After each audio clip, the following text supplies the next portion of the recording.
hope you enjoy the story. Let's begin. The Sunday morning sun filtered through the oak trees as Nate Whitmore worked on his classic '67 Mustang. At 34, years of working with cars had sculpted his body into something hard and efficient, like the machines he fixed. "Daddy, look what I found." Nate glanced up, his stern features softening as Hazel came bounding across the lawn, her dark pigtails bouncing. She clutched something in her small hands, face alight with childish wonder. "What you got there, pumpkin?" He wiped his hands on a rag and crouched to her level. Hazel opened her palms to reveal a blue jay feather. "It's pretty. Can I keep it?" "Sure thing." Nate tucked the feather carefully behind her ear. "Looks good on you." "Nate, Hazel, lemonade's ready." Brielle's voice rang from the porch. She stood there in a simple sundress, her honey blonde hair catching the light. To anyone watching, they were the picture of suburban bliss, the hard-working husband, the doting wife, the cherubic daughter. Nate watched his wife as she set the picture down. Something in his gut tightened the mechanic's instinct that could hear a problem in an engine before any diagnostic test could find it. Just a flicker there and gone.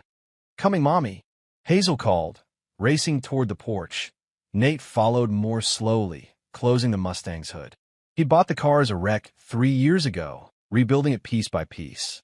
His business, Whitmore Auto Repair, had started small, but now employed 3 full-time mechanics beside himself. "You've been at it since dawn," Brielle said, handing him a glass of lemonade. Her smile was perfect, practiced Miss Junior Charleston 8 years running before they'd met. "Almost got her purring right." Nate answered, taking a long drink. The lemonade was too sweet, the way Brielle always made it. They sat on the porch, watching Hazel as she chased butterflies across the small yard of their Charleston suburb home. "I was thinking," Brielle said, her voice casual, "maybe we could take Hazel camping next weekend? Just up to Lake Moultrie." Nate nodded. "Could do. Been a while since we got out of the city. I could pack your favorite sandwiches." She placed her hand on his knee, perfectly manicured nails against his worn jeans. Hazel's been asking to go. The day unwound slowly, comfortably. Nate grilled burgers for dinner, while Brielle prepared a salad, and Hazel set the table, standing on a stool to reach. After dinner, they watched a Disney movie. Hazel nestled between them on the couch, her small body warm against Nate's side. When she finally dozed off, Nate carried her upstairs to bed, tucking her favorite stuffed rabbit beside her. "Sleep tight, pumpkin," he whispered, pressing a kiss to her forehead. He lingered in the doorway, watching the gentle rise and fall of her chest. A protective instinct surged through him, the knowledge that he would do anything to keep her safe. Later, as Brielle showered, Nate checked the locks on the doors and windows, a ritual he'd performed every night since Hazel was born. He couldn't have known that in less than 24 hours, his trust would be shattered beyond repair. Nate woke to screaming that he bolted upright, instantly alert. The digital clock read 2:17 a.m. "Daddy, Mommy, it hurts." Hazel's cries cut through him like a blade. He was out of bed and running down the hall before his feet touched the floor, Brielle a step behind him. Hazel sat in her small bed, face contorted in pain, scratching desperately at her arms and neck. Even in the dim glow of her nightlight, Nate could see the angry red welts spreading across her skin. "Jesus Christ," he breathed, rushing to her side. "Hazel, honey, what happened?" "It itches. It burns," Hazel wailed, her fingernails leaving white streaks across the inflamed skin. "Stop scratching, baby," Brielle said, her voice tight with panic. She grabbed Hazel's hands. "You'll make it worse." Nate leaned closer, examining the rash. It wasn't like anything he'd seen before, not poison ivy or chickenpox. The welts were raised, angry, spreading before his eyes. And then he noticed something else. Hazel's breathing had changed, coming in short, wheezing gasps. "She can't breathe right," he said, the first tendrils of real fear gripping his chest. "Get her shoes. We're going to the hospital." "Now." Brielle hesitated. "Maybe we should call first." "Now, Brielle." The command left no room for debate. Nate scooped Hazel into his arms, her small body burning against his chest.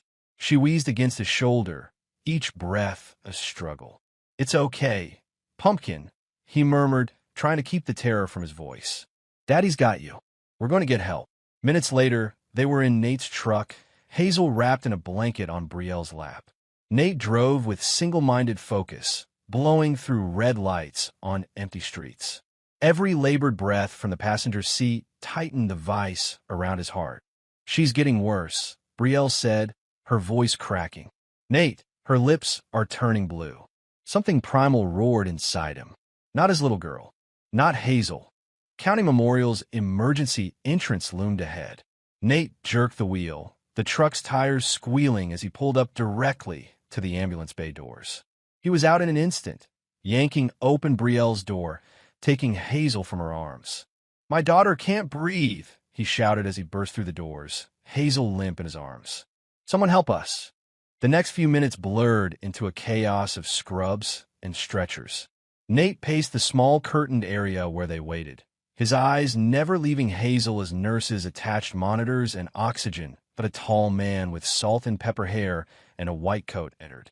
"I'm Dr. Vincent Rourke, attending physician," he said, moving directly to Hazel's bedside. "Let's see what we have here." Nate watched as the doctor examined Hazel. "Has she had allergic reactions before?" "No," Nate said. "Nothing like this." Dr. Rourke looked up, his eyes moving from Nate to Brielle. Something changed in his expression, so subtle Nate almost missed it. A hardening around the eyes, a tightening of the jaw. "Mrs. Whitmore," Dr. Rourke said, his tone noticeably cooler. "We've met before, I believe." Brielle blinked. "Have we? I don't recall. I never forget a face," Dr. Rourke said. He turned back to Hazel. "She's having a severe allergic reaction.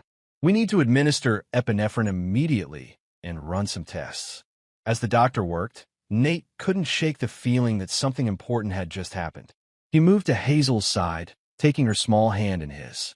Her breathing was already easier with the oxygen, but the rash remained angry and red. "You're going to be okay, Pumpkin," he promised. "Daddy's here." Over Hazel's bed, Nate's eyes met Dr. Rourke's. In that brief moment, something passed between them, a warning, unspoken but clear. Every protective instinct in Nate's body went on high alert. Morning light filtered through the hospital blinds, casting stripes across Hazel's sleeping form. The epinephrine had worked quickly. Her breathing had stabilized, and the angry rash had begun to fade. Nate hadn't left her side all night, dozing in the uncomfortable visitor's chair while Brielle went home to gather clean clothes and Hazel's favorite toy. Doctor Rourke entered with a tablet in hand, checking Hazel's vitals. "How is she?" Nate asked, his voice rough from lack of sleep. "Much better. The antihistamines are doing their job. We'll need to keep her for observation today, possibly overnight." Nate nodded, relief washing through him. "Do you know what caused it?" Dr. Rourke glanced at the door before answering. "We're running tests." "Has your daughter been tested for allergies before?" "No, she's never needed it." "Mr. Whitmore, could you help me get your daughter changed into a hospital gown? The nurses left one earlier." "Sure." Nate stood, moving to the small cabinet where hospital supplies were stored. He reached for the folded gown. Dr. Rourke stepped too close for casual conversation. With a subtle movement, he pressed a folded piece of paper into Nate's hand. "Check her for unusual bruising while you change her," he said loudly, then added in a whisper, "Read this alone." Nate's heart pounded as he slipped the note into his pocket. Together, they changed Hazel into the hospital gown, Nate carefully checking her arms and legs as instructed. There were no bruises, but he couldn't shake the cold feeling spreading through his gut. "I don't see anything unusual," he reported. "Good." Dr. Rourke made another note. "A nurse will be in shortly to collect blood samples. If you need anything, press the call button." When Brielle arrived, her hair perfectly styled despite the early hour, Hazel brightened. "Mommy, there's my brave girl," Brielle said, setting a pink backpack on the bed. "Look what I brought you, Mr. Flopsy, and your favorite pajamas." Nate watched as Brielle fussed over Hazel. Everything about her seemed normal, concerned, attentive. Yet something in Dr. Rourke's manner had planted a seed of doubt. "I'm going to grab some coffee," he said, standing. "Want anything?" In the hallway, he walked until he found an empty waiting area, then slipped into it, finally pulling the folded note from his pocket. His hands were steady as he opened it, but his pulse hammered in his throat. The handwriting was neat, precise. Your wife is hurting your child. Meet me privately tonight. Nate read the words 3 times, his mind refusing to process them. A mistake. Had to be. Brielle would never hurt Hazel, she adored her. But as he stood there, memories surfaced. Hazel's unexplained bruises last month that Brielle had attributed to a fall at the playground. The time she'd been sick after a day alone with Brielle, vomiting violently with no apparent cause. Brielle's increasing secretiveness, the late-night phone calls. His mechanic's instinct, the ability to sense when something wasn't right, screamed at him now. He'd ignored the warning signs, the small discrepancies. If there was any truth to this accusation, he would find out. And God help Brielle if she had laid a finger on their daughter. Night had fallen by the time Hazel finally dozed off, exhausted from the day's tests and examinations. The hospital had grown quiet, the daytime bustle replaced by the soft footfalls of the night staff. Brielle yawned, stretching in the visitor's chair. You should go home, get some real sleep. I can stay with her tonight. The suggestion sent a chill down Nate's spine. After the note, the thought of leaving Hazel alone with Brielle made his skin crawl. I'm fine, he said, keeping his voice neutral. Why don't you go? You've got that new shipment coming to the boutique tomorrow, right? After Brielle left, kissing Hazel's forehead and squeezing Nate's shoulder, he sat in tense silence, watching the minutes tick by. At 11:30, his phone buzzed with a text from an unknown number. Service entrance, 15 minutes. Dr. R. The service entrance was at the rear of the hospital, dimly lit and used primarily by staff. Nate found Dr. Rourke waiting beside a loading dock, a cigarette between his fingers, though it didn't appear to have been lit. Mr. Whitmore. The doctor nodded, pocketing the unused cigarette. Thank you for coming. Cut the crap, Nate said, his voice low and hard. What the hell was that note about? Dr. Rourke's face remained impassive. Let's walk. When they were out of earshot, Dr. Rourke stopped. I apologize for the dramatic approach, but this isn't something I could discuss openly. Patient confidentiality has limits, but accusations require evidence. What accusations? Nate demanded, though a part of him already knew. I believe your daughter is suffering from Munchausen by proxy syndrome, or more accurately, your wife is. The term meant nothing to Nate. What are you talking about?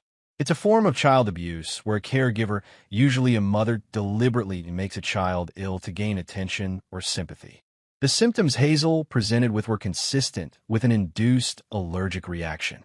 Nate's jaw clenched. That's a hell of an accusation, doctor. I know, and I wouldn't make it lightly. But your wife, I've seen her before. She said she didn't know you. She lied. The words were flat, certain. 8 years ago, I worked at a hospital in Georgia. Brielle Jensen was investigated for suspected child neglect involving her younger sister.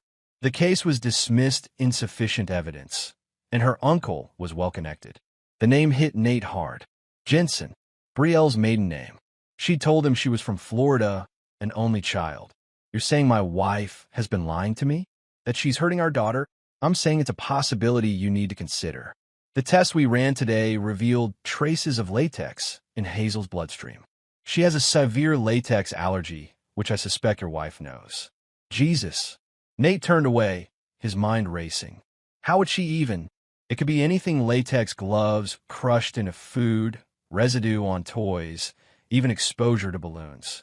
The methods vary, but the pattern is the same. Dr. Rourke stepped closer. Mr. Whitmore, you need to understand you're sleeping beside a loaded gun. The phrase sent ice through Nate's veins. He thought of Hazel, so small and vulnerable in that hospital bed. What do I do? The question came out raw, pained. Be watchful. Document everything. If you see suspicious behavior, report it, but understand that these cases are notoriously difficult to prove. Dr. Rourke's expression softened slightly. I'll keep Hazel here as long as medically justifiable. Run every test I can. But eventually, she'll need to go home. Nate nodded, his mind already working ahead. He'd need evidence, irrefutable proof, and he'd need help. Thank you, he said finally, extending his hand to the doctor. For looking out for my girl. Dr. Rourke shook it firmly. I couldn't save her sister. Maybe I can save her. As Nate walked back to Hazel's room, each step felt heavier than the last. The world he'd known, the family he believed in, was crumbling beneath his feet. But from the ruins, something else was emerging, a cold, implacable resolve. If Brielle was hurting Hazel, there would be no forgiveness. No mercy, only justice, delivered with the same ruthlessness she'd shown their innocent daughter. Nate sat in the dimness of Hazel's hospital room, the rhythmic beeping of monitors the only sound besides her soft breathing. His mind churned, sifting through memories with new, suspicious eyes. 3 months ago, Hazel had developed strange bruises along her arms and back. Brielle had been the one to notice them, calling Nate at work in a panic. She must have fallen at the playground, Brielle had explained. You know how she climbs everything. Nate had accepted the explanation without question. Kids got bruises. It happened. But there had been other incidents, a sudden fever that appeared overnight and vanished just as quickly after a dramatic emergency room visit. Food poisoning that affected only Hazel, despite the whole family eating the same meal. And then there were the changes in Brielle herself. The late-night phone calls she took in the bathroom, voice hushed. The new gym membership, though she'd always hated exercise. The vague explanations for extra hours at work, despite her paycheck never reflecting overtime. His phone buzzed, pulling him from his thoughts. A text from Brielle. How's our girl? Should I bring breakfast in the morning? Nate stared at the message, at the casual "our girl," and felt something harden inside him. If Dr. Rourke was right, if Brielle had deliberately made Hazel sick, she saw their daughter as nothing more than a tool for attention, that she's sleeping. Doc says she's improving. Don't worry about breakfast. Cafeteria's fine, that he needed to keep Brielle at a distance while he figured out his next move. His mind turned to Declan Reyes, his oldest friend. They'd grown up together in the rougher part of Charleston, fighting side by side when necessary, watching each other's backs always. Declan had leveraged a talent with computers into a legitimate security business, but Nate knew he still had connections and skills that operated in gray areas. You up? Nate texted him. The response came seconds later. For you? Always. What's up? Need to talk. It's about Hazel. And Brielle. Sounds serious. I could be at Memorial in 20 to not here. Too many ears. Tomorrow, my shop, 7 a.m. I'll bring coffee. Hang tight, brother. A soft whimper from the bed drew his attention. Hazel was stirring, her small face scrunched in discomfort. Daddy. Her voice was a thread in the darkness. I'm here, pumpkin. Nate moved to her side, taking her small hand. What's wrong? My arm itches. Try not to scratch, baby. It'll make it worse. When can we go home? The question sent a pang through him. Home, where she should be safest, might be the very place putting her in danger. Soon, he promised, smoothing her hair. The doctors just want to make sure you're all better first. As Hazel drifted back to sleep, Nate returned to his chair, his resolve crystallizing into something cold and unyielding. If Brielle was guilty, if she'd been systematically hurting their daughter, there would be consequences. Nate Whitmore had grown up fighting for everything he had. He'd built his business from nothing, protected what was his with fierce determination. That same ruthlessness would now be turned toward a single purpose, protecting Hazel, and no matter the cost. Dawn broke gray and drizzly as Nate unlocked the side door to Whitmore Auto Repair. He'd left the hospital at 5, after extracting a promise from Dr. Rourke to call immediately if Hazel's condition changed. Brielle was heading to the hospital at 8, giving Nate a narrow window to meet with Declan. Exactly 7. The door opened, and Declan Reyes stepped in, 2 coffee cups in hand and a laptop bag slung over his shoulder. At 35, Declan had the lean build of someone who spent more time behind computers than in gyms, but the military precision in his movements betrayed his 4 years in the Army before starting his security company. You look like hell, Declan observed, handing Nate a coffee. Feel worse. Nate took a grateful sip. Thanks for coming. Since when do I need thanks?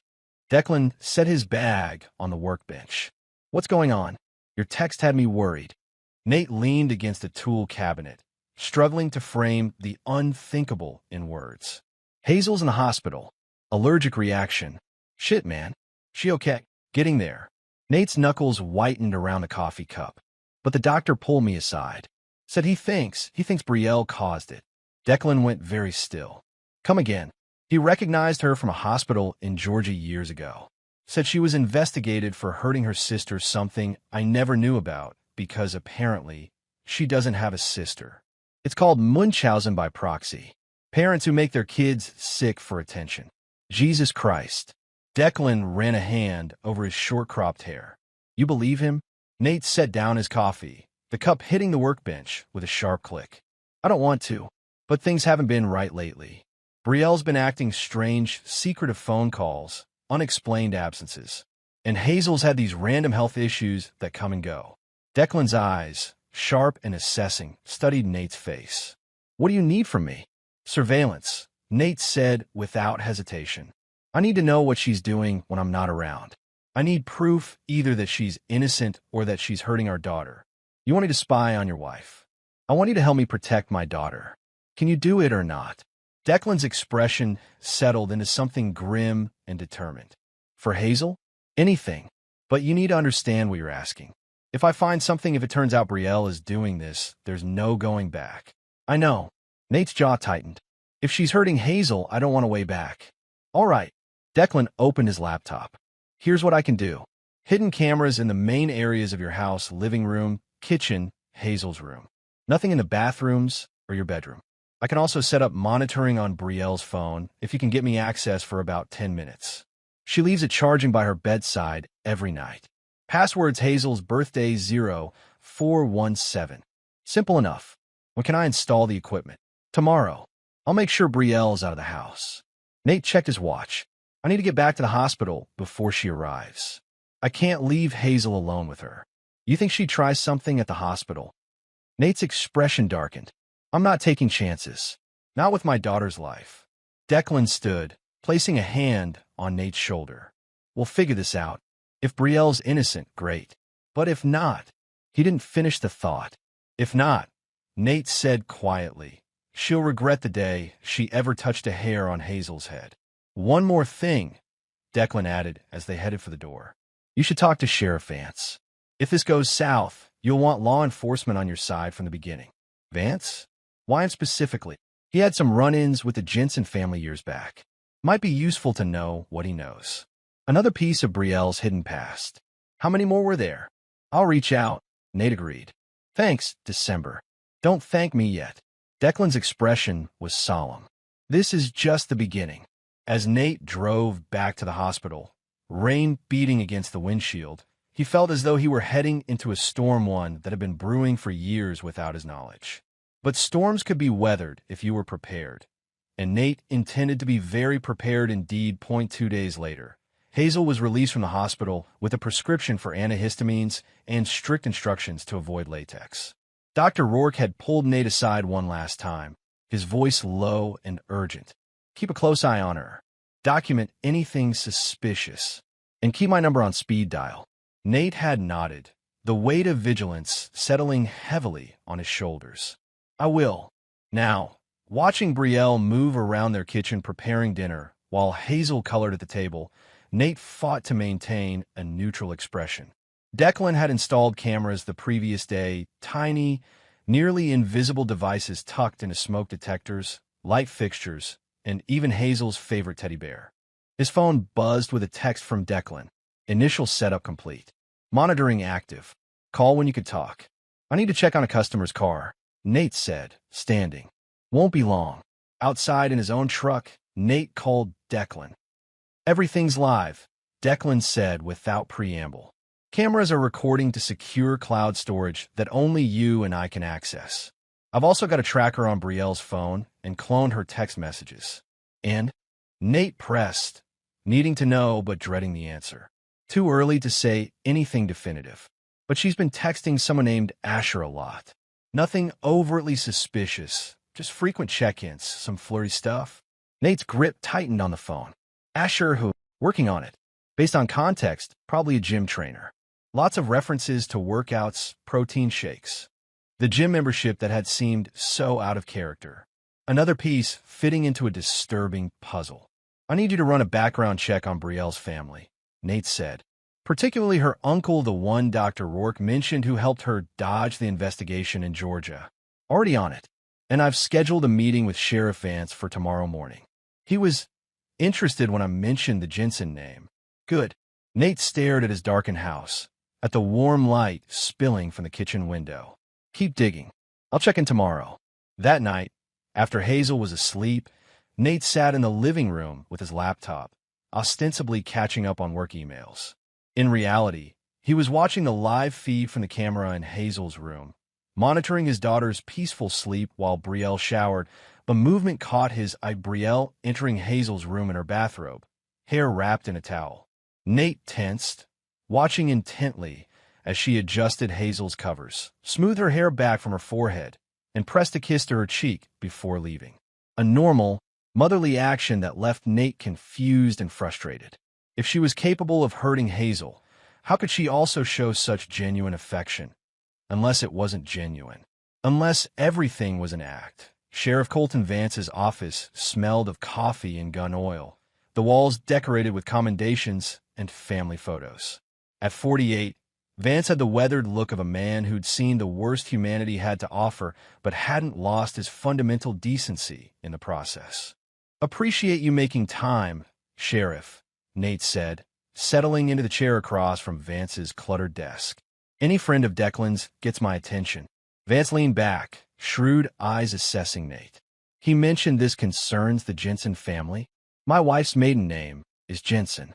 Brielle Jensen." Something hardened in Vance's expression. "Calvin Jensen's niece?" "I don't know," Nate admitted. "She never talks about her family. Said they had a falling out before we met." Vance reached for a file drawer, pulling out a thick folder. Calvin Jensen was one of the slipperiest pieces of work I ever encountered. Real estate developer, political connections, rumors of money laundering.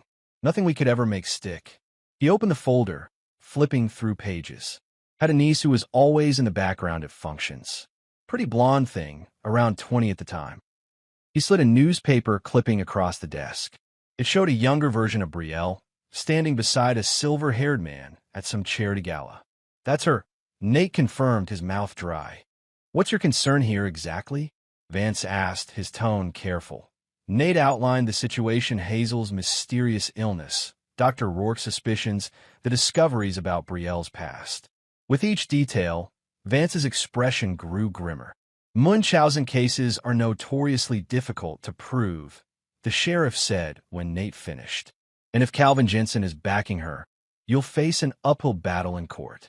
"I don't care how difficult it is," Nate said, his voice low and hard. "If she's hurting my daughter, I'll do whatever it takes to stop her and make her pay." Vance studied him for a long moment. "Declan mentioned surveillance. You got anything concrete yet?"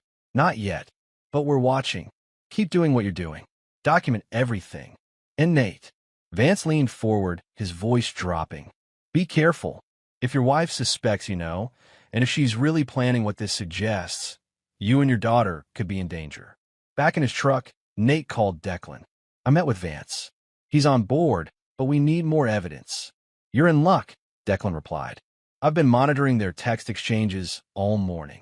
Brielle's planning something she's calling a camping trip next weekend. Just her and Hazel." Nate's blood ran cold. "What about me?" "She's going to tell you she booked it as a mother-daughter thing. Special time together." "Like hell," Nate growled. "This could be our chance," Declan said carefully. "If she's planning something, this might be when she does it. We could set up surveillance, catch her in the act." The thought of using Hazel as bait made Nate physically ill. "No way. I'm not risking Hazel's safety. What if we had people watching? You, me, maybe one of Vance's deputies he trusts? We'd never let anything actually happen to Hazel." Nate gripped the steering wheel until his knuckles whitened. "Let me think about it. And keep monitoring those texts." "Will do." "Oh, and Nate, the cameras caught something this morning after you left." Brielle went into Hazel's room with what looked like a pair of latex gloves. She was wearing them while handling Hazel's toothbrush. Fury blazed through Nate, white-hot and consuming. "Send me the footage." "Already did. It's in your secure email." Nate checked the time. Brielle would be at work for another 3 hours, and Hazel was at kindergarten. He needed to see this footage, needed to know exactly what he was dealing with. Inside, he opened his laptop with shaking hands, logging into the secure server Declan had set up. The footage was there, time-stamped from that morning. Nate watched as Brielle entered Hazel's bathroom, a latex glove on one hand. She carefully ran it over Hazel's toothbrush, then replaced the brush in its holder. Her expression was disturbingly blank, clinical almost, as if she were performing a routine task, rather than potentially poisoning her own child. Rage like nothing Nate had ever experienced surged through him. He slammed the laptop closed, breathing hard through clenched teeth. Every protective instinct screamed at him to confront her, to demand answers, to make her pay immediately for what she'd done. But Vance's warning echoed in his mind. Don't confront her. Not yet. These situations can escalate quickly. His phone rang, the screen showing Hazel's school. Nate's heart lurched as he answered. Mr. Whitmore? This is Mrs. Davis from Oak Ridge Elementary. Hazel's developed a rash on her face and hands. She says her toothbrush tasted funny this morning. Given her medical history, we thought it best to call you directly. I'll be right there, Nate said, already grabbing his keys. Don't let anyone else pick her up, especially not her mother. 20 minutes later, Nate held Hazel in the back room of his auto shop, her small face blotchy with an angry rash, but her breathing, thank God, still normal. He'd given her the antihistamine Dr. Rourke had prescribed, and the medicine was working. The toothbrush tasted yucky, Hazel said, leaning against his chest. Like balloons. Latex, just as he'd seen in the footage. I know, pumpkin. Nate smoothed her hair, forcing his voice to remain calm despite the rage boiling inside him. You won't have to use that toothbrush again. I promise. His phone buzzed with a text from Declan. Got new messages. She's talking to Langley about getting the girl out of the way and cashing in. Explicitly mentions the insurance policy. Nate froze. Insurance policy? What insurance policy? He texted back one-handed, the other arm still cradling Hazel. What insurance policy? Declan's response came quickly. Life insurance. $2 million on Hazel. Taken out 3 months ago. Brielle is sole beneficiary. Cold fury washed over Nate, so intense he had to grip his chair to steady himself. Life insurance on a healthy 5-year-old. The implications were too horrific to contemplate. That there's more, Declan added. Asher equals Asher Langley. Trainer at Flex Gym. Has record for prescription fraud and assault. Been seeing Brielle for at least 6 months based on text, an affair. While that would have been painful enough on its own, it paled in comparison to the life insurance revelation. This wasn't just about hurting Hazel for attention. This was potentially something far more sinister. Keep monitoring, Nate replied. I'm taking Hazel to the hospital, then the station. Have Vance ready. Doctor.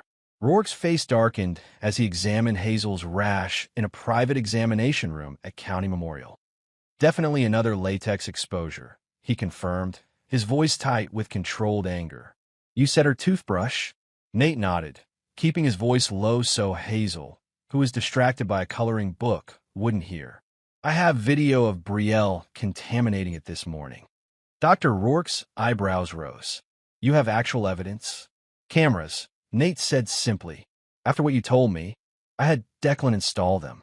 That's proactive. It's my daughter's life. Nate replied, no apology in his tone. Can you document this incident officially? We're going to Sheriff Vance after this. I've already started the paperwork. Dr. Rourke's expression softened as he looked at Hazel. She's lucky to have you, Mr. Whitmore. Many of these cases go undetected until it's too late. The word sent a chill through Nate. Too late. He couldn't allow himself to think about what might have happened if Dr. Rourke hadn't recognized Brielle, if the doctor hadn't warned him. What happens now? Nate asked. Medically, I mean. I'll keep her for observation for a few hours. Make sure the reaction doesn't worsen. The antihistamine you gave her was the right call. Dr. Rourke made notes in Hazel's chart. Has your wife tried to contact you? Multiple times. I told her Hazel was having a daddy-daughter day and turned my phone off. The lie had come easily, but Nate knew it wouldn't hold for long. Good. Keep it that way for now. Dr. Rourke glanced at his watch. I'll have the nurse bring Hazel a snack, and I'll complete the medical documentation. You should call Sheriff Vance. Let him know where we stand. Nate stepped into the hallway, keeping the door open so he could see Hazel while he made the call. Vance, the sheriff, answered on the second ring. It's Nate Whitmore. We got a situation with Hazel. She had another reaction latex again. I'm at County Memorial with Dr. Rourke. Damn. Vance's voice sharpened. You think Brielle's responsible? I know she is.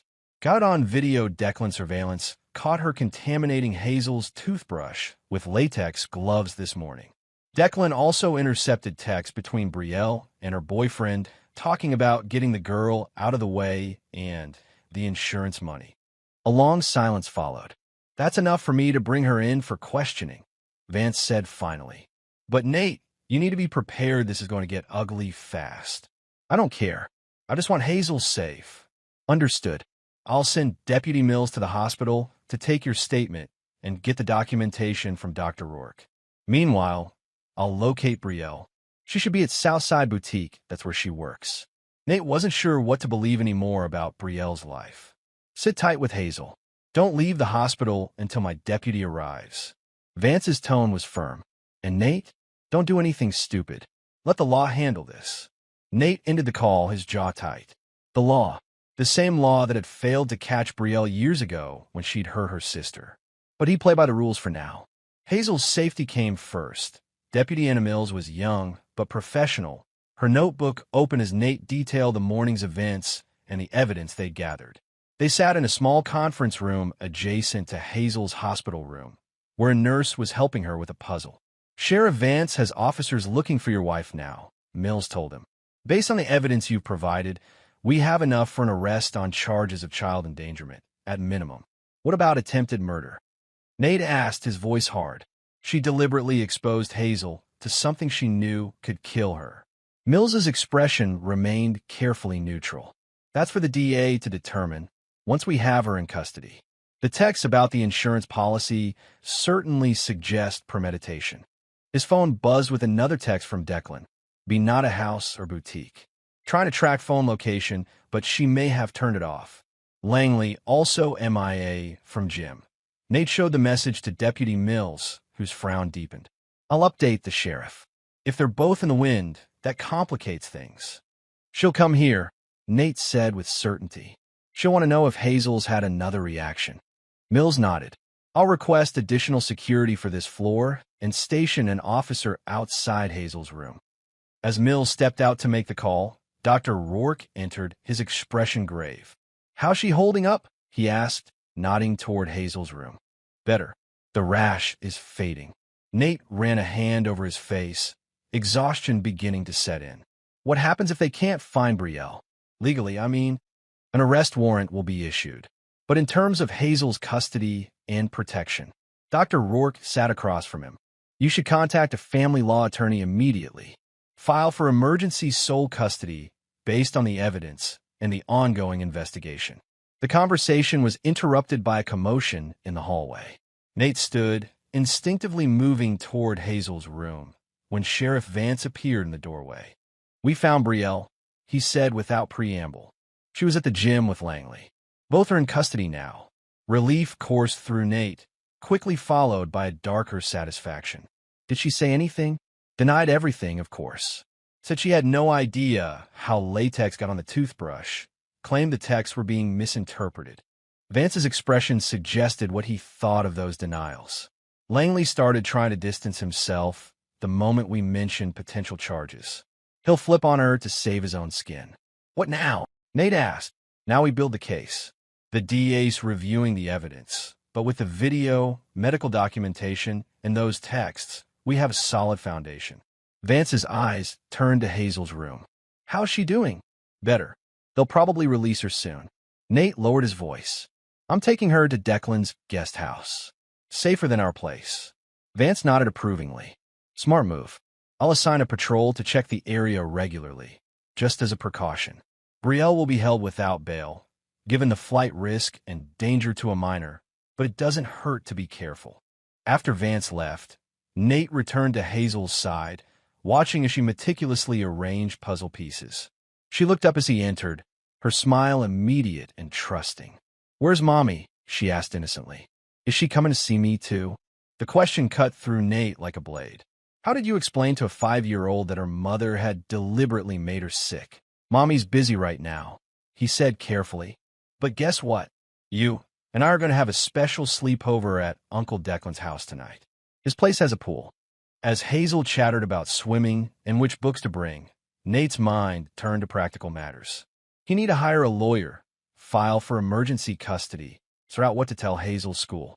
And beneath it all ran a current of cold fury, not just at what Brielle had done, but at how easily she'd maintained the facade of loving mother while plotting to kill their daughter. No judge would grant her custody. No jury would acquit her. But would that be enough?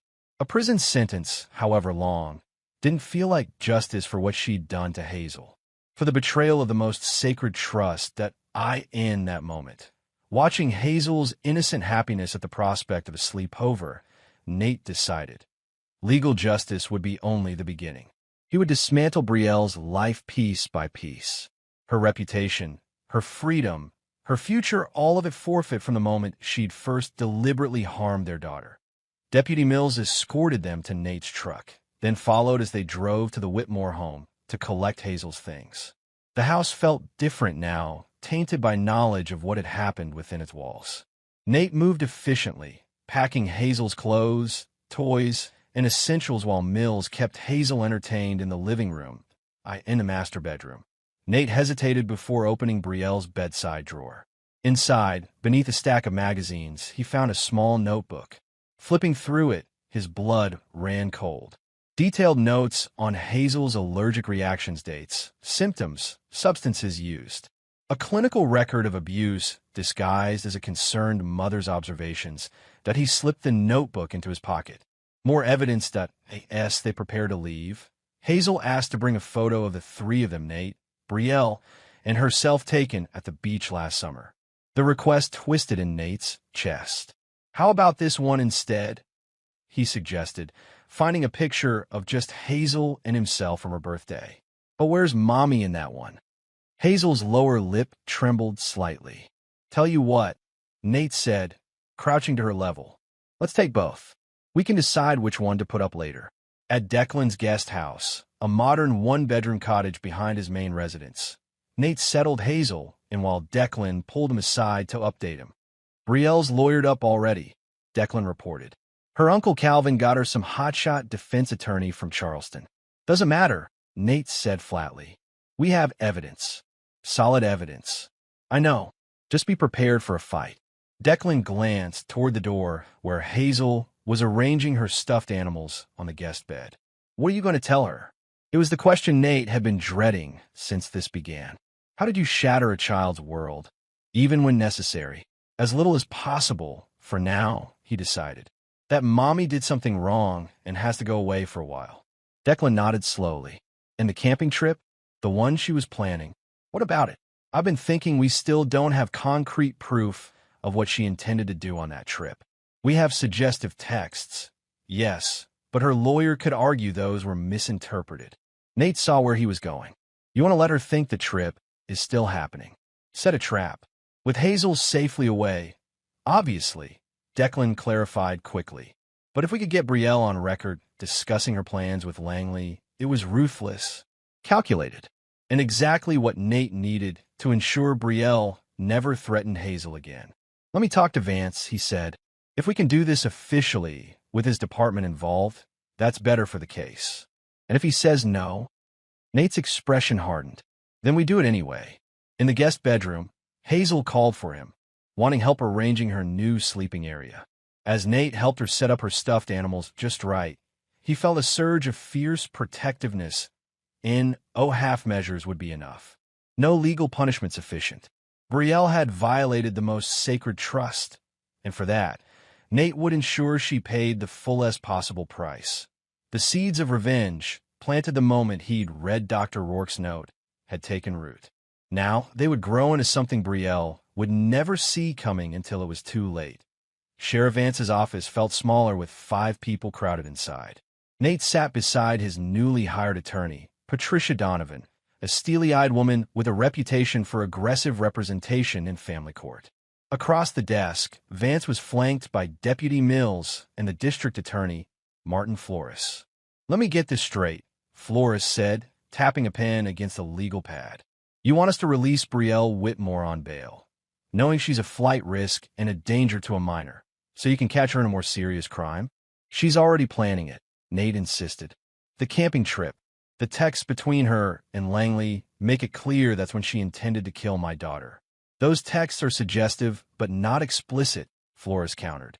Defense could argue alternative interpretations. What we have now, the latex exposures, the medical evidence, the video, that's enough for serious charges. But not enough to guarantee she'll never get near Hazel again, Nate argued. The most you can prove right now is child endangerment and possibly attempted murder. With her uncle's connections and money, she could get a reduced sentence, be out in a few years. Patricia Donovan cleared her throat. My client's concern is valid.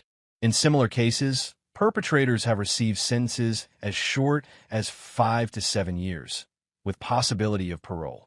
If Ms. Whitmore maintains her parental rights, she could petition for visitation or even partial custody upon release. The thought made Nate physically ill. I won't risk that. Not ever. Vance leaned forward, fingers steepled. What exactly are you proposing, Nate? Let her think the camping trip is still on. Have an undercover officer pose as the bail bondsman her uncle would hire. Release her with an ankle monitor, one that appears functional but that we control. And Langley? Mills asked. Keep him in custody, but let her call him. Monitor the calls. She'll reveal more if she thinks she's getting away with it.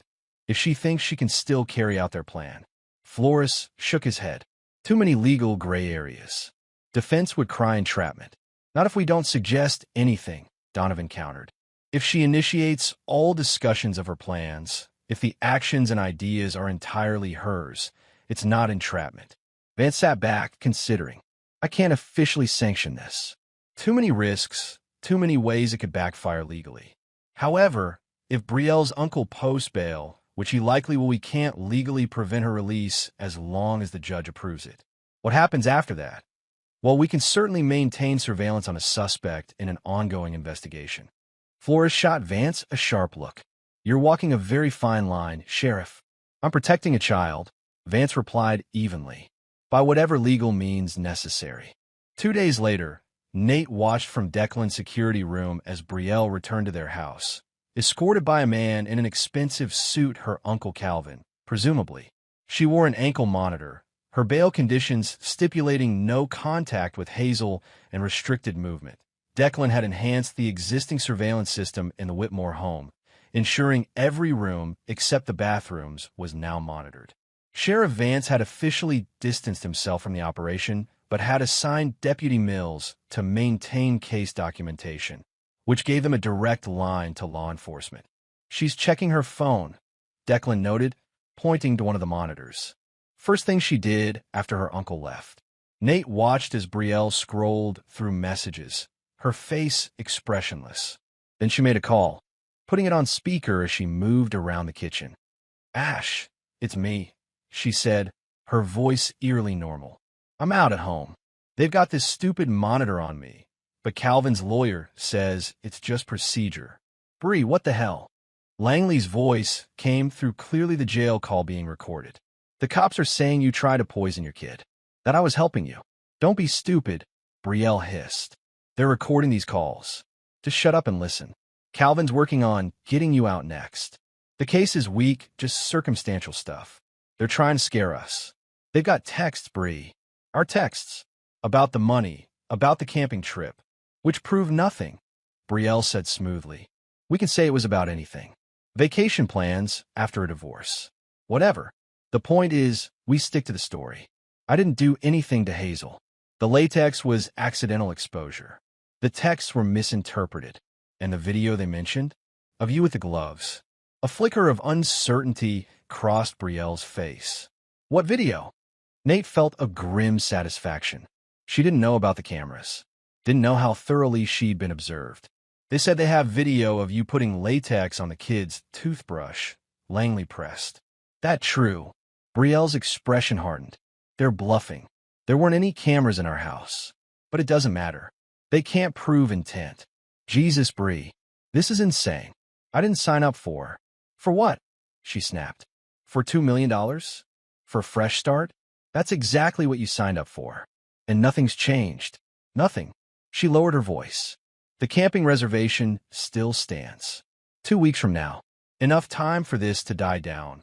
For Nate to let his guard down. Nate's hands clenched into fists as he listened to his wife calmly discussing plans to murder their daughter. Beside him, Deputy Mills made notes, her face carefully professional despite the horror of what they were witnessing. I don't know, Langley said hesitantly.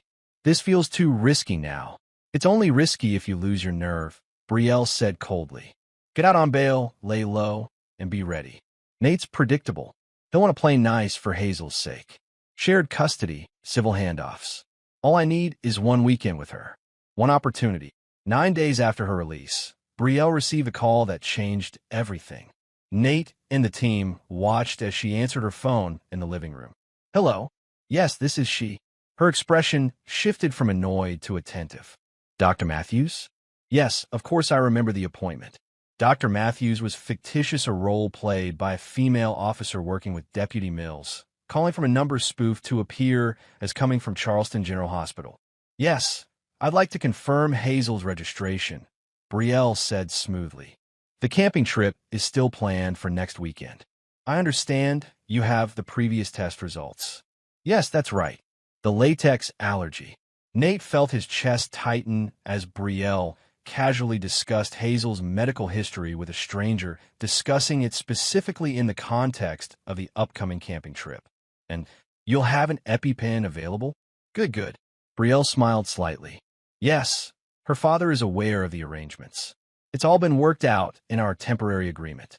Another lie, another piece of evidence. After hanging up, Brielle immediately made another call, not to Langley this time, but to a number they hadn't seen before. She switched to speakerphone as she paced the living room. It's me, she said when someone answered. Everything's set for next weekend. The medical side is arranged. What about the boyfriend? A male voice, older, with the faint traces of a Georgia accent. He's still in custody? Yes, but it doesn't matter. I can handle this myself. Brielle, the voice warned, this has already gone sideways once. Your uncle's influence only stretches so far. If you're caught, I won't be, she snapped. The first attempt was too subtle, too easily attributed to accident. This will be definitive but still appear accidental. A tragic camping mishap. Hazel wanders off, falls into the water. By the time help arrives, she left the sentence unfinished, but her meaning was crystal clear. And Nate, the man asked, what about him? He suspects you. That's why you're in this mess. Brielle's laugh was cold and dismissive. Nate's a simpleton. Always has been. He believes what he wants to believe. Right now, he believes I'm a monster because someone told him so. If I play the heartbroken, wrongfully accused mother, eventually he'll doubt himself. He's predictable that way. The casual contempt in her voice made Nate's blood boil. 5 years of marriage, and she'd seen him as nothing but a means to an end, a provider, a caretaker for the child she now wanted dead. Just be careful, the man cautioned. And remember, if this fails, Calvin won't step in again. You'll be on your own. It won't fail, Brielle said with chilling confidence. 7 days from now, I'll be a grieving mother with $2 million in insurance money, and no one will be able to prove otherwise. When the call ended, Deputy Mills stood abruptly. I'm calling the DA. That's the evidence we needed. Explicit statement of intent to commit murder, acknowledgement of the previous attempt, discussion of the method. As Mills stepped out to contact the district attorney, Declan moved closer to Nate. I know that look, he said quietly. What are you planning? Nothing illegal, Nate assured him, though the qualification spoke volumes. But Brielle doesn't just deserve prison. She deserves to lose everything: her freedom, her reputation, her family support. Everything. Information, Nate said. About her uncle Calvin, about their family's business dealings, about the case in Georgia that was buried. I want it all exposed, not just what Brielle did to Hazel, but the whole corrupt system that protected her before and would have protected her again. I'll find it, Declan promised. Whatever dirt exists, I'll dig it up. Despite the mountains of evidence and the new arrest warrant ready to be served, Sheriff Vance proposed a final Operation 1, that would leave no possible doubt about Brielle's intentions. The plan was simple but effective. Let Brielle believe the camping trip was proceeding as scheduled. Not with the real Hazel. Of course, a child officer from a neighboring county would be positioned at a distance, similar enough in appearance to create the illusion. Brielle would be under constant surveillance. Her actions and words recorded from the moment she left the house until the moment she was arrested. The morning of the supposed camping trip dawned clear and warm. Nate watched from the surveillance room as Brielle packed her SUV with camping gear, her movements unhurried and methodical. She'd spoken to her uncle twice that morning, assuring him everything was proceeding according to plan. "She's taking her time," Declan observed, "making sure everything looks normal." "Check the cooler again," Nate instructed, pointing to one of the monitors. "She put something in the bottom earlier." Declan rewound the footage, zooming in on Brielle's hands as she placed what looked like a small medical kit beneath the food and drinks in the cooler. "Can we enhance that?" Deputy Mills asked, leaning closer. "Working on it." Declan adjusted the settings, clearing the image enough to reveal the contents of the kit as Brielle had briefly opened it. Syringes, vials, latex gloves. "Christ," Mills breathed. "She's planning to inject her with something? Possibly epinephrine," Nate said grimly. "Too much of it can cause heart failure. And given Hazel's medical history, it would look like an allergic reaction gone wrong." At precisely 10 a.m., Brielle's phone rang. It was the call they'd arranged, an officer posing as Nate, informing her that he was dropping Hazel off at the arranged meeting point, a public park near the campground. "Great, we're all set then," Brielle said, her voice warm and pleasant. "I've got everything packed. Hazel's going to love this special time together." As Brielle pulled out of the driveway, Deputy Mills confirmed the tracking device on her vehicle was active. "All units in position. We'll maintain visual contact throughout." At the park where the handoff was supposed to occur, Brielle parked and waited, checking her makeup in the rearview mirror. An unmarked police car pulled up nearby, and an officer carrying a small backpack got out with a little girl, the child officer, wearing a pink jacket similar to one Hazel owned and with her hair styled in pigtails. Brielle drove to the campground with her phantom passenger, maintaining a one-sided conversation as if Hazel were actually in the back seat. "We're going to have so much fun, sweetie," she said cheerfully, her words captured by the directional microphones in the surveillance vehicles. "I brought your favorite snacks and Mr. Flopsy Jr. Do you want to go hiking first or set up the tent?" At the campground, Brielle chose a site near the lake, relatively isolated from the few other weekend campers. The surveillance team maintained visual contact from concealed positions while Declan operated a drone that provided an aerial view of the entire area. For the next hour, Brielle went through the motions of a camping trip with a child setting up a small folding table, arranging snacks, even reading aloud from a children's book at one point, as though to an audience. To any casual observer, she was simply a mother enjoying quality time with her daughter, who might be inside the tent or exploring nearby. Then came the moment they'd been waiting for. Brielle glanced around, checking for witnesses, before retrieving the cooler from her SUV. She placed it on the picnic table and removed the medical kit hidden beneath the food. "All units stand by," Mills said into her radio. "Suspect is retrieving the medical materials." They watched as Brielle prepared a syringe, filling it from one of the vials. Her movements were practiced, confident this was not her first time handling such equipment. "That's not epinephrine," Nate said suddenly, recognizing the distinctive color of the liquid. "That's potassium chloride. It stops the heart almost instantly. They use it in lethal injections." Mills swore under her breath. "Where the hell would she get that?" "Her uncle," Nate said grimly. "He must have connections in medical supply." Brielle set the loaded syringe on a napkin and then did something unexpected. She took out her phone and set it up to record video. She positioned it carefully, angled toward the lake shoreline visible just beyond their campsite. "What's she doing?" Declan asked, adjusting the drone to get a better view.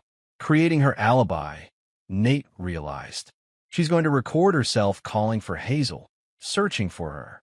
Make it look like Hazel wandered off toward the water while she was distracted." Brielle pressed record on her phone, then picked up the syringe and walked toward the shore, calling out in a normal voice, "Hazel, sweetie, where are you? It's time for lunch." She continued the performance, her calls becoming gradually more concerned as she made a show of looking around the campsite. Then, with theatrical precision, she gasped and pointed toward the lake. "Hazel, get away from the water!" she shouted, loud enough for her phone to capture clearly. She began running toward the shore, syringe concealed in her palm. "Move in now," Mills ordered into her radio. "All units converge. Suspect is actively attempting to stage a homicide scene." The response was immediate and overwhelming. Sheriff Vance and 4 deputies emerged from concealed positions around the campsite, weapons drawn. 2 more officers approached from the shoreline. "Brielle Whitmore," Vance called. "Drop what you're holding and put your hands in the air. Now." Brielle froze, the syringe still clutched in her hand, her expression shifting from fake concern to genuine shock. She glanced wildly around, looking for Hazel, finally comprehending that she'd been set up. "Where is she?" Brielle demanded, not dropping the syringe. "Where's my daughter?" "Safe from you," Vance replied steadily. "Drop the syringe, Brielle. It's over." For a moment, something dangerous flashed in Brielle's eyes, a cornered animal desperation. Then, in a smooth motion that no one anticipated, she jammed the syringe into her own thigh. "Officer down," Mills shouted into her radio. "Suspect has self-injected with potassium chloride. Get medical here now." The next few minutes were chaos as deputies rushed Brielle, knocking away the syringe before she could fully depress the plunger. Paramedics, staged nearby for the operation, sprinted to the scene with crash kits and a defibrillator. Nate watched in numb shock as they worked on Brielle, her body convulsing from the partial dose of the lethal chemical. He felt nothing, not satisfaction, not pity, not even anger anymore. Just a hollow emptiness where his feelings for this woman had once lived. "She's stabilizing," Mills reported after an agonizing wait. "They're transporting her to County Memorial under guard. Sheriff Vance is accompanying them." The preliminary hearing was set for 2 weeks after Brielle's arrest. Despite her apparent suicide attempt, medical evaluations had determined she was fit to stand trial, a small victory in what promised to be a lengthy legal battle. Nate sat in District Attorney Flores's office, reviewing the evidence one final time before it would be presented in court. The stack of folders on the desk represented months of Brielle's deception, carefully documented and organized. Medical records showing Hazel's emergent latex allergy, surveillance footage of Brielle deliberately exposing her to the allergen, text messages discussing the insurance policy and plans for the camping trip. "It's overwhelming," Flores admitted, gesturing to the evidence. "In 20 years, I've never seen a Munchausen by proxy case with this level of documentation. The surveillance operation at the campground alone would be enough for conviction." "But," Nate prompted, hearing the hesitation in the DA's voice. "But her uncle has hired Elliot Weber as lead defense counsel.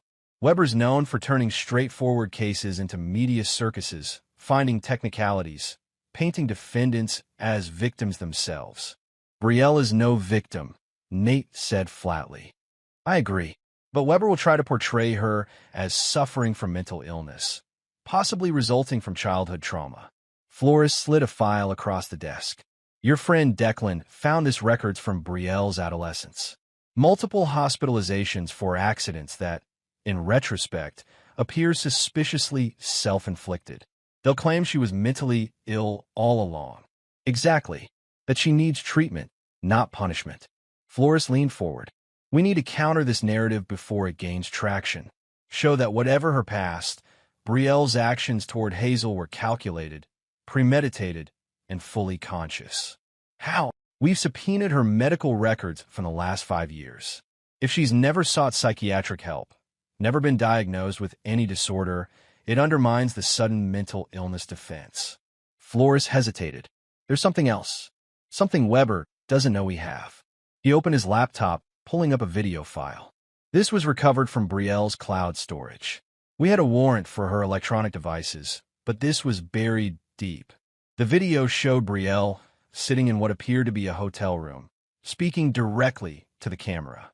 The timestamp indicated it was recorded 6 months earlier. "If you're watching this," she began, her voice steady and clear, "something's gone wrong with the plan. This is my insurance policy proof that I'm of sound mind and acting with full awareness of my choices." Nate felt his blood run cold as Brielle continued. "Hazel Whitmore is not Nate's biological daughter. She's Asher Langley's child, conceived before I met Nate. He doesn't know he's always believed she's his. I've maintained that lie for 5 years, watching him dote on another man's child." The revelation hit Nate like a physical blow. He gripped the edge of the desk, struggling to process what he was hearing. "The plan is simple," Brielle continued on screen. "The insurance policy pays double for accidental death. 2 million becomes 4. Enough for Asher and me to disappear, start over somewhere new. No one gets hurt except Nate, who deserves it for being so pathetically blind all these years." Flores paused the video, studying Nate's reaction. "I'm sorry you had to learn this way. We only discovered it yesterday during the final evidence review." Nate's mind raced. Hazel, not his daughter? The child he'd raised from birth, the center of his world, a product of Brielle's affair with Langley? "It doesn't change anything," he said finally, his voice rough. "Hazel is my daughter in every way that matters. And this," he gestured to the frozen image of Brielle on the screen, "this proves she was fully aware of what she was doing. No mental illness defense can stand against her own words." "Exactly," Flores agreed. "But there's more." She goes on to detail the entire plan, how she'd been inducing Hazel's allergic reactions as test runs, documenting the dosages needed, planning the camping trip as the perfect opportunity for an accidental drowning. It's all there, in her own words, with no coercion or pressure. Flores resumed the video, and Brielle's cold voice filled the room once more. "I've been careful introducing latex, gradually building up a medical history of allergic reactions. The camping trip is the perfect scenario. Remote location, water nearby, a history of allergic episodes that could explain delayed medical response. Nate will be devastated, of course." Her lips curve in a smile devoid of warmth. "But he'll move on eventually. Men like him always do. There's one more thing you should know," Flores said, opening another file. "We ran the paternity test ourselves, using DNA samples from you, Hazel, and Langley." He slid a document across the desk. "Brielle was lying about that, too. Hazel is your biological daughter, Nate. 100%. The test results she planned to leave were falsified." Nate picked up the report, the scientific confirmation of what he'd never doubted in his heart.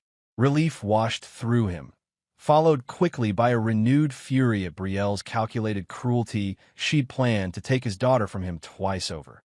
First through death, then through a lie that would have poisoned his grief.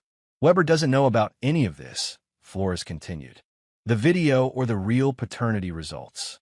We're holding it for the preliminary hearing, maximum impact, when she's sitting right there in the courtroom." "Good," Nate said, his voice hard. "I want to see her face when it plays." The county courthouse buzzed with activity as Nate entered through a side door, guided by Patricia Donovan to avoid the cluster of reporters gathered at the main entrance. The preliminary hearing for State versus Whitmore had attracted media attention beyond what anyone had anticipated. Local stations, national networks, even crime bloggers had descended on Charleston for what was being called one of the most disturbing cases of Munchausen by proxy in recent history. At precisely 9 a.m., a side door opened, and Brielle was led in by 2 deputies. She wore a beige prison jumpsuit, her blonde hair pulled back in a simple ponytail, her face carefully composed in an expression of dignified suffering. Only when she spotted Nate did her mask slip momentarily, a flash of something cold and hateful crossing her features before she regained control. Beside her walked Elliot Weber, immaculate in an expensive suit, his silver hair perfectly styled, exuding the confident authority that had made him one of the most sought-after defense attorneys in the Southeast. The bailiff called the court to order as Judge Eleanor Hargrove entered, a stern-faced woman in her 60s known for running an efficient courtroom. "Preliminary hearing in the case of State versus Brielle Jensen Whitmore," she announced.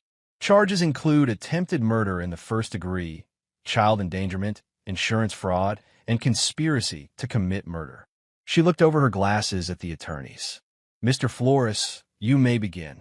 For the next 2 hours, Flores methodically presented the state's evidence. Dr. Rourke's testimony about Hazel's allergic reactions and his prior knowledge of Brielle from Georgia, medical documentation showing latex in Hazel's bloodstream, surveillance footage of Brielle contaminating Hazel's toothbrush, and text messages between Brielle and Langley discussing the insurance policy and camping trip. Throughout, Brielle maintained her composure, occasionally whispering to Weber or making notes on a legal pad. To those who didn't know better, she appeared the picture of wrongful accusation, a concerned mother subjected to a terrible misunderstanding. That changed when Flores reached the final piece of evidence. Your Honor, the state would like to present Exhibit 17, a video recording recovered from the defendant's cloud storage pursuant to a valid search warrant. Weber rose immediately. Objection, Your Honor. As we argued in our motion, this video constitutes private communication protected under. Objection overruled, Mr. Weber. Judge Hargrove interrupted. We've already addressed this in chambers. The warrant specifically covered electronic communications, including cloud storage. The video is admissible. Flores nodded to a technician, and the courtroom lights dimmed slightly as a screen descended at the front of the room. The video began playing, Brielle's face filling the screen as she delivered her cold, calculating monologue about Hazel not being Nate's child, about the insurance policy, about her meticulous planning of what she called the perfect accident. A collective gasp rippled through the courtroom. Even hardened reporters looked visibly shaken by the calm, methodical way Brielle discussed murdering her own child. But the most dramatic reaction came from Brielle herself. As her own voice described the plan drowning, her carefully constructed facade crumbled. Her face drained of color, her eyes widening in shock, then narrowing in fury as she realized the extent of her exposure. She turned to Weber, whispering frantically, but the defense attorney appeared equally blindsided, his usual confidence replaced by grim resignation as he recognized the devastating impact of the video. When the recording ended, the courtroom remained silent for several seconds, a heavy, stunned silence broken only when Flores spoke again. Your Honor, the defendant created this video as insurance against her co-conspirator, Asher Langley. It constitutes a full confession, made freely and without coercion, detailing not only her actions, but her motives and mental state. He paused, allowing the impact to settle. Additionally, the state has verified through DNA testing that, contrary to Ms. Whitmore's claims in the video, Hazel Whitmore is indeed the biological daughter of Nathan Whitmore. The defendant's claim was yet another calculated cruelty intended to maximize emotional damage. At this revelation, Brielle's composure shattered completely. She stood abruptly, her chair scraping loudly against the floor. You don't understand, she shouted, her voice shrill. None of you understand. She was never supposed to exist. She trapped me in that life with him. She jabbed a finger toward Nate. Everything was ruined because of her. Ms. Whitmore. Judge Hargrove banged her gavel. Sit down immediately, or you will be removed from this courtroom. Weber placed a restraining hand on Brielle's arm, attempting to pull her back in her seat, but she shook him off. It wasn't supposed to be like this, she continued, her voice breaking. Asher and I had plans before she came along. Then suddenly I was stuck playing happy family in some middle-class nightmare while he built his business. He never even noticed when I started seeing Asher again. Never questioned anything. Just his precious Hazel. Always Hazel. Deputies moved forward as the judge continued to bang her gavel. But Brielle wasn't finished. You think I'm a monster? She laughed, a brittle, unhinged sound. Ask my uncle where the money for his real estate came from. Ask about the others, my cousin's baby who died of SIDS, my sister who accidentally drowned when she was 12. This is what we do. This is how we survive. She was still screaming as the deputies reached her, secured her arms, and began leading her from the courtroom. Her final words, hurled over her shoulder, struck the gathered crowd silent once more. She deserved to die, and I'd do it again if I could. 3 months after the preliminary hearing, Nate sat in another government office, this one belonging to family court Judge Martha Daniels. The walls were lined with law books and framed photographs of children's artwork, creating an atmosphere both official and somehow nurturing. "Mr. Whitmore," Judge Daniels said, reviewing the file before her, "I've examined all the documentation in your petition for termination of Brielle Whitmore's parental rights. The evidence is substantial and compelling." Nate nodded, his hands clasped tightly in his lap. This meeting represented the final legal severance between Brielle and Hazel, a formal recognition that the maternal bond had been irreparably broken by Brielle's actions. Given the criminal charges, the documented abuse, and the recommendations from Child Protective Services and Dr. Lipton, Hazel's therapist, I see no reason to delay this decision. Judge Daniels signed the document before her with a flourish. "Brielle Whitmore's parental rights are hereby terminated, effective immediately. Full and sole custody is granted to you, Mr. Whitmore." Relief washed through Nate, releasing a tension he'd carried for months. "Thank you, Your Honor. There's one more matter," the judge continued. "The request to legally change Hazel's surname from Whitmore to your mother's maiden name, to provide additional separation from the publicity surrounding the case." "Yes," Nate confirmed. "Hazel's been through enough. Every time she hears her last name at school, it's a reminder. The change would give her a fresh start." Judge Daniels nodded understanding. "The request is reasonable and in the child's best interest. From today forward, she will legally be Hazel Montgomery." Outside the courthouse, Declan waited in his car, giving Nate a questioning look as he slid into the passenger seat. "It's done," Nate confirmed. "Full custody and the name change." Declan clasped his shoulder briefly. "That's great, man. One more piece of security for Hazel. And one more link to Brielle severed." Nate added, "How's the other situation progressing?" "Calvin Jensen's empire is crumbling," Declan reported as he pulled into traffic. The Georgia authorities reopened the investigation into Brielle's sister's death based on her courtroom outburst. That led them to dig into 3 other suspicious deaths in the extended family. The FBI's involved now, looking at money laundering through Jensen's real estate developments. Good. Nate felt a grim satisfaction at the news. The exposure of the Jensen family's crimes had become a separate crusade, one he pursued with single-minded determination alongside the primary goal of protecting Hazel.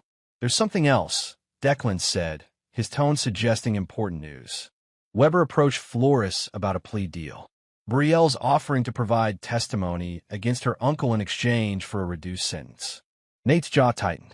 Flores better not take it. He won't. Not with the video confession and the evidence from the campground. He told Weber that Brielle can cooperate with the investigations into her family, but she'll still face the full charges for what she did to Hazel. "There's one more thing you should know," Declan continued. "Dr. Rourke called me this morning. His wife, Gwen, apparently knew Brielle years ago, before she moved to Charleston. I remember. He mentioned that when he first recognized her at the hospital. Well, Gwen's been going through old photos, trying to help the Georgia investigation. She found something unexpected." Declan pulled into a coffee shop parking lot and stopped the car, turning to face Nate directly. "Brielle had a younger sister who died, that much we knew. But according to Gwen, there was another sister, a middle child who survived." Nate frowned, confused. Brielle never mentioned another sister. That's because the girl was removed from the Jensen home after allegations of abuse right around the time the youngest sister drowned. She was placed in foster care, eventually adopted by a family in another state. Name changed, records sealed to protect her. Why is this relevant now? Nate asked, though something cold was forming in his gut. Declan hesitated. Because Gwen thinks the sister might be in Charleston. Might have been here for years. Who? Nate demanded. Who does she think is Brielle's sister? Declan met his eyes directly. Dr. Rourke's nurse. The one who first noticed something odd about Hazel's symptoms and alerted him. Melissa Keene. The name hit Nate like a thunderbolt. Melissa, the quiet, efficient nurse who had been present during Hazel's first emergency room visit, who had gently suggested the latex allergy, who had seemed so supportive throughout their ordeal. That's not possible, Nate said, shaking his head. It's too convenient. Dr. Rourke thought so too at first. but he started looking into her background. Melissa moved to Charleston 6 years ago, right after completing nursing school in Ohio. Her employment records list her as an only child, parents deceased. But there's a gap in her history, a period in her teens that's suspiciously empty. You think she followed Brielle here? That she knew who Brielle was all along? It's a theory, Declan admitted. One that might explain why Dr. Rourke was so quick to recognize Brielle's behavior pattern, why he immediately suspected Munchausen by proxy. Perhaps Melissa had shared her suspicions with him, based on her own experiences with her sister. Spring arrived in Charleston with an explosion of azaleas and dogwoods. 6 months had passed since Brielle's trial, a 3-week legal proceeding that had captured national attention and ended with a verdict that surprised no one. Guilty on all counts. The judge had sentenced her to 30 years without possibility of parole, her Uncle Calvin's influence having evaporated in the wake of his own arrest on money laundering charges. Nate sat on the front porch of their new home, a cup of coffee cooling beside him as he watched Hazel navigate her bicycle along the sidewalk. At 6, she was growing more confident by the day, her face screwed up in concentration as she steered around cracks in the concrete. "Look, Daddy." "No hands," she called, lifting her arms briefly before quickly grabbing the handlebars again. "Careful, Pumpkin," he called back, smiling despite the momentary flutter of protective concern. Their new neighborhood was quiet, friendly but not intrusive, close enough to Hazel's new school that she could someday walk there on her own. The house itself was nothing special: 3 bedrooms, a small yard, a kitchen that needed updating, but it was theirs, unburdened by the memories that had tainted their previous home. The sound of a car approaching drew Nate's attention. A familiar SUV pulled into the driveway, Declan's vehicle, with Gwen Rourke in the passenger seat and Melissa in the back. They'd been meeting regularly as a small support group of sorts, bound together by their shared experience and their commitment to Hazel's well-being. "Uncle Deck," Hazel called, abandoning her bike on the lawn as she raced to meet them. "Hey, Squirt," Declan said, swinging her up for a quick hug. "Ready for the big picnic?" "Yes. I packed my kite and everything." Today marked a milestone, the first gathering of their expanded family at Hampton Park, a celebration of spring and new beginnings.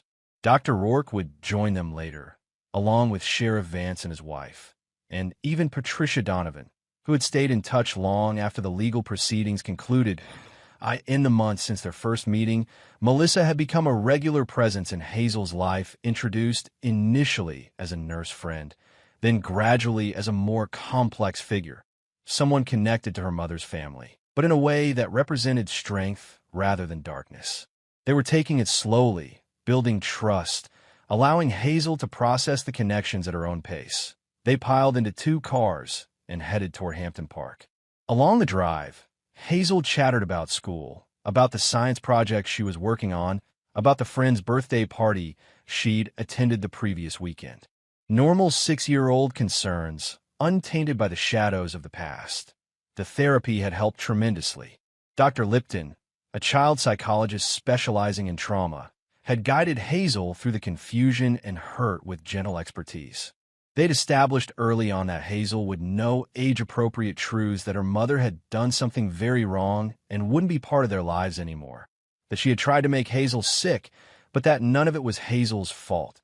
More complex explanations would come later, when she was ready. For now, it was enough that she felt safe, loved, and free to be a child without the burden of adult betrayals. They could tee the park. They claimed a shady spot beneath a sprawling oak tree, spreading blankets on the new spring grass. Sheriff Vance and his wife arrived soon after, carrying folding chairs and a cooler of drinks. As the adults set up the picnic, Hazel convinced Declan to help her with the kite, the 2 of them moving to an open area of the park where the spring breeze might catch the colorful fabric. Nate watched them go, a lump forming in his throat at the simple joy of the moment. "She's thriving," Melissa said softly, coming to stand beside him. "You've done an amazing job, Nate." "We've done it," he corrected her. "All of us. This strange, wonderful family we've cobbled together." Melissa smiled, watching as Hazel's kite caught the wind, rising into the blue Charleston sky. The Jensens built their family on secrets and lies. But this, She gestured to the gathering around them.